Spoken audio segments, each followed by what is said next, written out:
6-cı sualımızda deyilir ki, müəllim lövhədə mövzuya aid şəkillər, mətnlər və məqalələr asır.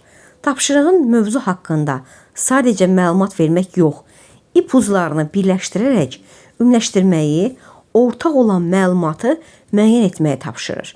Müəllim hansı iş üsulunu tətbiq eləyir? Fikir verdisə, artıq burada bizə açar söz verildi. İpuclarını birləşdirmək, ümumiləşdirmələr aparmaq, ortaq olan məlumat müəyyənləşdirmək. Deməli, burada nədən gedir söhbət? Xüsusidən ümumiyə, nəticədən qaydaya, təkdən cəmə doğru gəlmək. Yəni, bu da deyir, bu anlayışın çıxarılması iş üsuludur. Və anlayışın çıxarılması iş üsulumuz məntiqi təfəkkürün düşünmə formlarından olan induktiv düşünməyə aid edilir. Həmçində Piaget nəzəriyyəsi olaraq konkret əməli mərhələmizdən əlaqələndirilir. Deməli, testimizin doğru cavabı olacaq anlayışın çıxarılması. Və bu arada onu da izah edeyim ki, anlayışın çıxarılmasının əksi tətbiqi klaster iş üsuludur.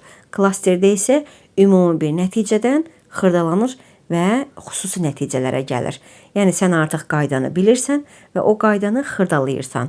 Bu zaman klaster olur. Amma bildikləri ümumiləşdirirsənsə, bu isə anlayış çıxarılmasına aid ediləcək. Ona görə testimizin doğru cavabı olacaq anlayışın çıxarılması B bəndi.